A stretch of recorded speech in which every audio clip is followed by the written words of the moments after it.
सही कहा। अभी एक दो और पहलू और हैं जिन पर बात ज़रूरी है। वो ये है कि बैंक फालतू में रिस्क नहीं लेता।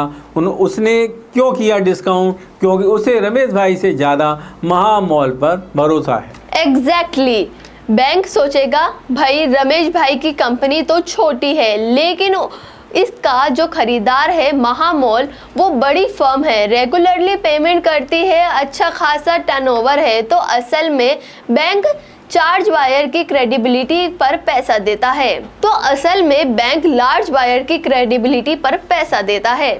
जी, अगर बायर कोई अननोन छोटी कंपनी होती या जिसकी रेपुटेशन ठीक नहीं तो बैंक शायद डिस्काउंट ना करे या बहुत हाई इंटरेस्ट रेट मांगे। ये ज़रूरी है। मतलब बिल डिस्काउंटिंग का राज ये है आपके कस्टमर की इज्जत मार्केट में। कस्टमर दमदार तो आपका इनवॉइस चमत्कार। Well said. बैंक कुछ और भी चेक करते हैं जैसे CIBIL score, past repayment record, आपके बिजनेस की स्थिति वगैरह, लेकिन प्राइमरी फैक्टर है बायर की क्रेडिट वर्दिनेस। सही। और इसमें डॉक्यूमेंटेशन भी लगता है। आमतौर पर आपको परचेज ऑर्डर, इनवॉइस और कोई पेमेंट टर्म्स एग्रीमेंट जैसी चीज़ें दिखानी पड़ती हैं ताकि बैंक आश्वस्त हो सके कि पेमेंट आने की डेट फिक्स है और विवाद नहीं है। कई बार बायर के एंड से भी एक एक्सेप्टेंस चाहिए होता है कि हाँ, हमने माल लिया और हम भुगतान इतने दिन में करेंगे। कुछ बैंक बोलते हैं बायर एक प्रॉमिसरी नोट साइन करे या बिल ऑफ एक्सचेंज एक्सेप्ट करे। अगर बायर बड़ा है तो उनके परचेस ऑर्डर को ही काफ़ी मान लेते हैं। ये सब केस टू केस है।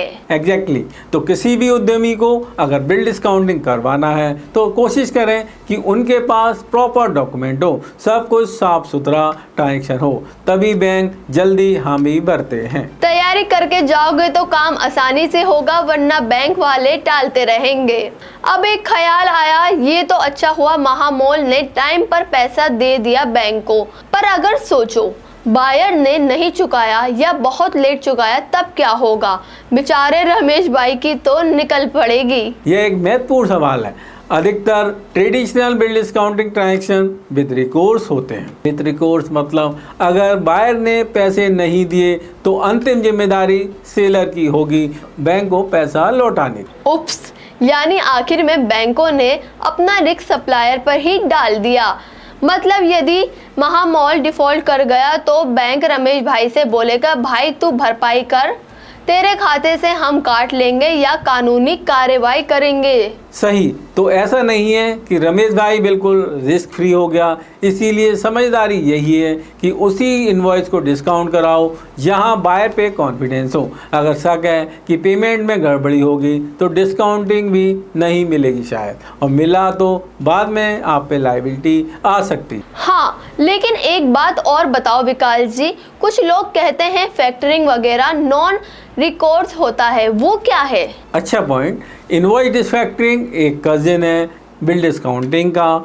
उसमें फैक्टर यानी फाइनेंशियल इंस्टीट्यूशन सारा काम देखता है और कभी कभी वो खुद ही खरीदार से वसूली करता है। कई बार फैक्टरिंग नॉन रिकोर्स होता है, मतलब बाय नहीं चुकाएगा तो फैक्टर यानी फैक्टरी कंपनी नुकसान झेलेंगी, सप्लायर को नहीं भुगतना पड़ेगा। लेकिन नॉन रिकोर्स में फीस थोड़ा ज़्यादा होगी, कोई फाइनेंसर रिस्क ले रहा है। सो अगर बिना रिकोर्स चाहिए तो महंगा पड़ेगा या मुश्किल होगा लेना। और हाँ, इंडिया में जो ट्रेड्स प्लेटफॉर्म्स है सरकार का, उस पे भी जनरली फाइनेंसिंग विदाउट रिकोर्स होती है। मतलब एमएसएमई सेफ है, फाइनेंसर और बायर के बीच बाद में जो होगा देखा जाएगा। वह ट्रेड्स पर सिर्फ अच्छे क्रेडिट वाले बायर के ही इनवॉइस ही चलते हैं और इंश्योरेंस भी लिंक्ड होता है कहीं कहीं। समझ गई। तो बॉटम लाइन ज़्यादातर केसेस में इफ बायर डिफॉल्ट्स पिटेगा सप्लायर ही, इसलिए अपने कस्टमर की रेपुटेशन देखकर ही खेलें। एब्सोल्युटली। और इसीलिए बिल डिस्काउंटिंग कोई चमत्कार नहीं है जो बुरे ग्राहक को अच्छा बना दे। इट्स वर्क बेस्ट मैन, बंदा भी अच्छा और धंधा भी अच्छा, यानी आपके ग्राहक भरोसेमंद। एक तरह से इसे रिस्क ट्रांसफर भी कह सकते हो। आपने अपना रिस्क थोड़ा बैंक को पकड़ा दिया है पर पूरी तरह नहीं। बैंक ने फी लेकर सर्विस दी, लेकिन अंतिम रिस्क बहुत ही बड़ा हुआ तो वापस आप पर ही आ सकता है। अच्छा, एक और चीज कंपेयर करते हैं बिल डिस्काउंटिंग वर्सेस बाकी फाइनेंशियल ऑप्शन, जैसे कि सीधे लोन लेना या ओवरड्राफ्ट वगैरह। फर्क क्या है दोनों में? अंतर है फ्लेक्सिबिलिटी और कॉस्ट का। अगर रमेश भाई बैंक जाता सिंपल वर्किंग कैपिटल लोन या कैश क्रेडिट लिमिट लेने, तो बैंक बोलेगा बैलेंस शीट दिखाओ, कुछ कोलेटरल दो, पूरी एक अलग प्रोसेस है और लोन अप्रूवल होने में समय लगता है। प्लस एक बार लिमिट मिली तो भी इंटरेस्ट मीटर चलता रहेगा जब तक यूज करो। बिल डिस्काउंटिंग में फोकस उस एक इनवॉइस पर है, कोलेटरल की ज़रूरत कम, क्योंकि इनवॉइस और बायर ही सिक्योरिटी। यानी ये कोलेटरल फ्री फंडिंग है अगर आपका बायर स्ट्रॉन्ग है तो, वरना सेम एसएमई अगर बिना इनवॉइस के पैसे की मांग करें तो बैंक शायद ना दे बिना जमानत। बिल्कुल। और कॉस्ट की बात करें, वर्किंग कैपिटल लोन के इंटरेस्ट रेट 10 से 15% के बीच रहते हैं आमतौर पर। बिल डिस्काउंटिंग भी सिमिलर रेंज में रहता है, कभी कभी थोड़ा कम भी। अगर बायर बहुत हाई रेटेड कंपनी है तो बैंक कम रेट पर भी डिस्काउंट कर देता है, क्योंकि उसे पता है रिस्क कम है। यानी अगर मेरा ग्राहक सुपर रिलायबल है तो बैंक का भरोसा उतना ही, मे बी 9 से 10% सालाना पर भी पैसे दे दे। हाँ, पॉसिबल।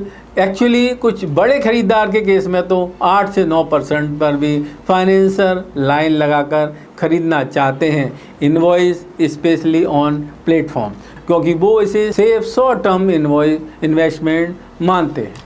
वाह, ये तो चीपर हो सकता है सामान्य बिजनेस लोन से। और एक और बात की, क्या ये प्रोसेस फास्टर है?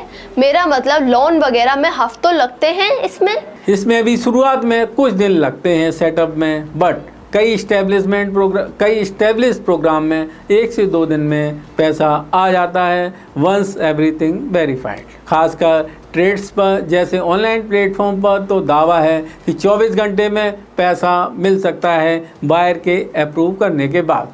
24 घंटे में पैसा? ये लाइन तो ऐड में डालनी पड़ेगी। हाँ, जबकि नॉर्मल लोन में इतना संभव नहीं है, इसीलिए इनवर्स डिस्काउंटिंग को फास्ट कैश फ्लो सॉल्यूशन माना जाता है। और एक और comparison, early payment discount versus ये जो ऑप्शन 5 में था, हमने बताया था बायर को खुद डिस्काउंट देकर जल्दी पैसे लेने का। उस केस में सप्लायर 2 से 3% डिस्काउंट देकर पेमेंट जल्दी ले सकता है यदि बायर रेडी हो। बट ज़्यादातर बड़े बायर उस स्कीम में इंटरेस्टेड नहीं होते, क्योंकि उनके पास सस्ते पैसे होते हैं। उन्हें आपकी 2% से ज़्यादा फायदा होता है 60 दिनों में पैसे घुमाकर। एग्जैक्टली। तो प्रैक्टिकल यही है कि किसी तीसरे से पैसे लेके बायर को टाइम दे दो, बायर भी खुश, सप्लायर भी खुश। Early payment discount is theoretically nice but rarely work with powerful buyers. तो बिल डिस्काउंटिंग एक तरह से आउटसोर्स्ड अर्ली पेमेंट है। बायर जल्दी नहीं दे रहा, कोई और दे रहा है डिस्काउंट लेकर। सही कहा आपने, बिल्कुल सटीक समझा दिया। Outsource early payment Indeed.